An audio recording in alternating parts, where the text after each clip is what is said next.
السلام علیکم، میرا نام ہے جویریہ عدیل اور آپ دیکھ رہے ہیں تختی آن لائن۔ ریسرچرز کے مطابق خلا میں موجود ٹوٹے ہوئے اسپیس کرافٹس اور خلائی سامان کے ٹکڑے تیر رہے ہیں۔ یہ ٹکڑے تیزی سے پھیلتی ہوئی خلائی انڈسٹری کے لیے خطرہ بن سکتے ہیں۔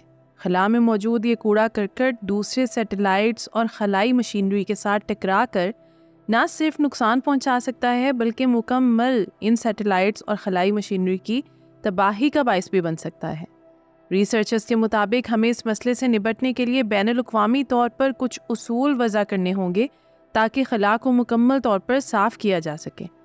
یوں تو خلا کو کسی صورت بھی کوڑا دان نہیں ہونا چاہیے، لیکن ہم نے تقریباً آدھی صدی سے خلا کو کوڑا دان بنا رکھا ہے۔ گزشتہ کچھ سالوں سے یہ عمل انتہائی تیز رفتار ہو چکا ہے، جس کی وجہ سے خلا مسلسل خراب اسپیس کرافٹ کے ٹکڑوں، راکٹس کی باقیات، استعمال شدہ بیٹریوں اور خلابازوں کی جانب سے استعمال شدہ چیزوں کے ساتھ بڑھتا چلا جا رہا ہے۔ یہ عمل تیزی سے پھیلتی ہوئی خلائی انڈسٹری کے لیے خطرہ ہے، اس لیے زمین کے گرد خلائی آربٹ کو صاف کرنے کی ذمہ داری ان ممالک اور ان ارب پتی لوگوں پر عائد ہوتی ہے جنہوں نے خلا میں ریسرچ اور تجربات کرنے کے لیے بہت سے مشن بھیج رکھے ہیں۔ امریکہ کی ایئر فورس نے خلا میں کوڑا کرکٹ کے 25,000 سے زیادہ ایسے ٹکڑے تلاش کیے ہیں جو 10 سینٹی میٹر سے بھی بڑے ہیں۔ ان سبھی ٹکڑوں کو ملا کر ان کا وزن کم و بیش 9,000 ٹن ہے۔ یہ ٹکڑے زمین کے گرد 10 کلومیٹر فی سیکنڈ یا 22,000 میل فی گھنٹہ کی رفتار سے گردش کر رہے ہیں۔ خلا میں ٹریش کے اتنے چھوٹے ٹکڑے بھی موجود ہیں کہ انہیں عام آنکھ سے دیکھ پانا بھی ممکن نہیں۔ یہ ٹکڑے مسلسل سیٹلائٹ سے ٹکرا رہے ہیں۔ ان کا مسلسل سیٹلائٹ سے ٹکرانا انہیں نقصان پہنچانے کی وجہ بھی بن رہا ہے۔ اس کی مثال ناسا کا ایک سیٹلائٹ ہے جو فروری کے مہینے میں رشیا کے ایک خراب سیٹلائٹ کے ساتھ ٹکرانے سے بال بچا۔ اس طرح کے ٹکراؤ نئے اسپیس جنکس کو جنم دیتے ہیں، جس کے باعث ٹکراؤ کا خطرہ مزید بڑھ جاتا ہے۔ ایک اندازے کے مطابق ہر سال اسپیس جنک کی وجہ سے خلا میں تیرتے سیٹلائٹس کو 86 ملین سے 103 ملین ڈالر تک کا نقصان ہوتا ہے۔ یہ نقصان ہر سال بڑھ رہا ہے۔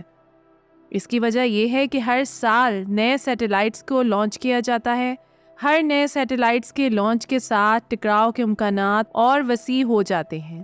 نئے ٹکراؤ کے نتیجے میں اور زیادہ اسپیس جنک پیدا ہوتا ہے۔ یوں یہ سلسلہ اسی طرح چلتا رہتا ہے۔ اس ٹکراؤ اور نقصان کا خطرہ صرف خلا کی حد تک ہی محدود نہیں، کیونکہ مارچ کے مہینے میں فلوریڈا میں موجود ایک گھر کی چھت سے ایک سلنڈر ٹکرایا۔ یہ ٹکراؤ اتنا شدید تھا کہ اس نے اس گھر کی 2 منزلوں کو متاثر کیا۔ اس سلنڈر کو انٹرنیشنل اسپیس اسٹیشن کی جانب سے بہت پہلے خلا میں چھوڑا گیا تھا۔ اسی طرح سن 2020 میں آئیوری کوسٹ نامی گاؤں میں ایک بہت بڑا دھاتی پائپ گرا۔ خوش قسمتی سے کوئی جانی نقصان نہیں ہوا۔ یہ پائپ بھی خلا سے آیا۔ تحقیق کرنے پر علم ہوا کہ یہ پائپ چائنا کی طرف سے لانچ کیے گئے ایک راکٹ کا حصہ تھا۔ یہ دراصل راکٹ کی کور تھی جو فیول کا استعمال ہونے پر راکٹ سے الگ کر دی گئی تھی۔ سن 2022 میں نیچر اسٹرانومی میں ایک ریسرچ شائع ہوئی جس میں یہ بیان کیا گیا کہ اس بات کے 10% امکانات ہیں کہ 10 سالوں کے عرصے میں خلا سے گرنے والا جنگ کم از کم ایک شخص کی جان لے سکتا ہے۔ سن 1967 سے آؤٹر اسپیس ٹریٹی کے مطابق خلا سے گرنے والے مواد کے نتیجے میں ہونے والے نقصان کا ذمہ دار وہ ملک ہوگا جس نے اس خلائی مشن کو لانچ کیا ہوگا۔ اس کے علاوہ اگر کسی ملک سے کوئی پرائیویٹ کمپنی بھی کسی قسم کا مشن یا سیٹلائٹ خلا میں بھیجتی ہے اور اگر خدا نخواستہ اس کے ناکام ہونے کی صورت میں زمین پر کسی قسم کا نقصان ہوتا ہے تو اس کی مکمل ذمہ داری اس ملک پر عائد ہوگی جس سے یہ مشن خلا میں لانچ کیا گیا تھا۔ اس کا مطلب یہ ہے کہ اگر اسپیس جنگ کسی بھی قسم کے نقصان کا باعث بنتا ہے تو اس نقصان کی بھرپائی کے لیے کمپنی اونرز کے بجائے اس ملک کی حکومت کو رقم ادا کرنی پڑے گی جس سے اس سیٹلائٹ کو لانچ کیا گیا تھا۔ ایسا اس لیے ہے کہ بعض اوقات اسپیس سے آنے والے ٹکڑوں کی پہچان کر پانا مشکل ہو جاتا ہے، اس لیے کسی بھی طرح کے نقصان کی ذمہ داری کمپنی کے بجائے ملک پر عائد کی جاتی ہے۔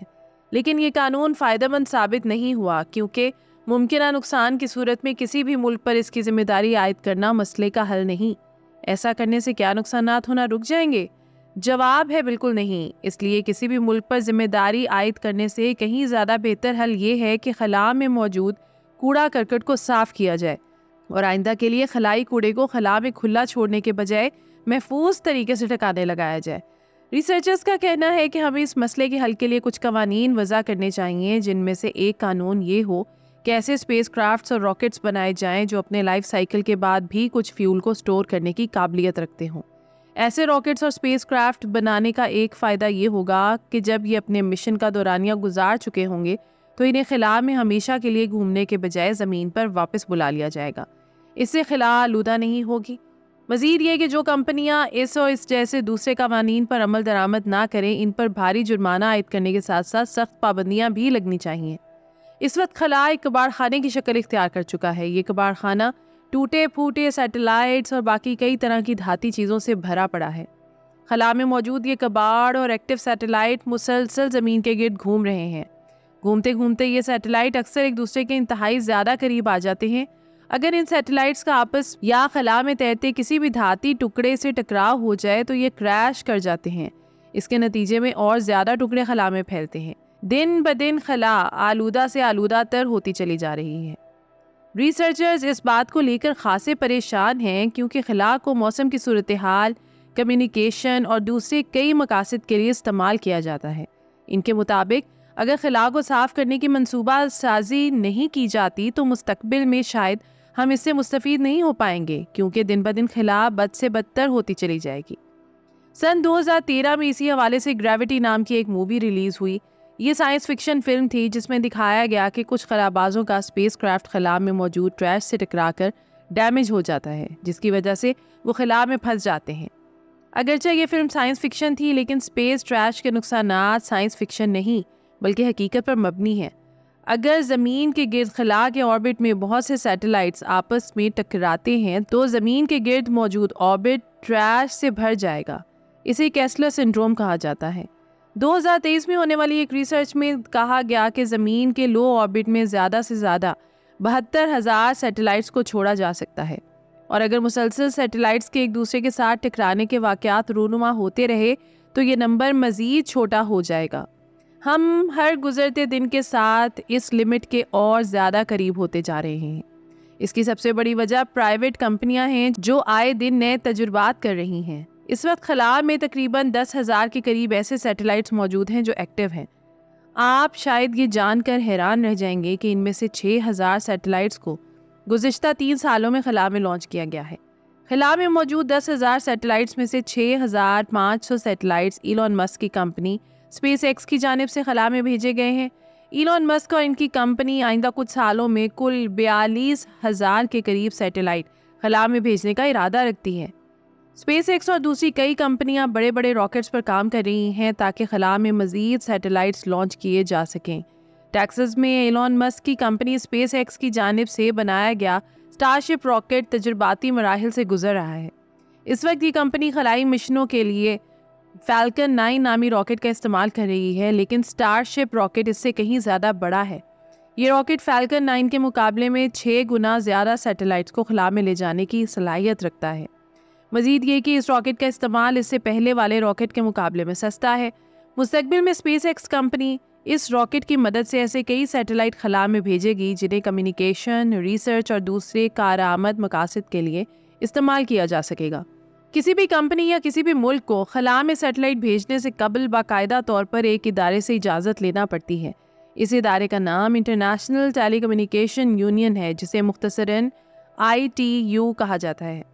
یہ ادارہ جنیوا میں موجود ہے۔ اس ادارے کا مقصد کسی بھی سیٹلائٹ کو ایک مخصوص آربٹ میں حرکت کرنے کے لیے اجازت دینے سے قبل اس بات کو یقینی بنانا ہوتا ہے کہ کسی بھی قسم کے حادثے سے بچا جا سکے۔ سیٹلائٹس کے خلا میں آربٹ کے حوالے سے موجود قوانین بہت پہلے بنائے گئے تھے۔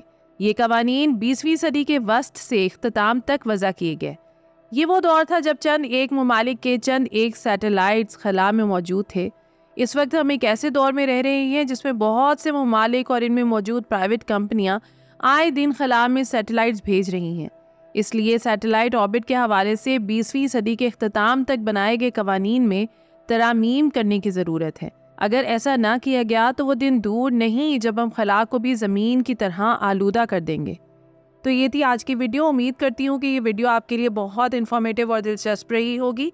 آپ سے گزارش ہے کہ ویڈیو کو لائک کریں اور ایسی ہی مزید دلچسپ، انفارمیٹیو اور ایجوکیشنل ویڈیوز کے لیے ہمارے چینل تختی آن لائن کو سبسکرائب کر کے بیل آئیکن کو بھی لازمی پریس کر لیں۔ شکریہ۔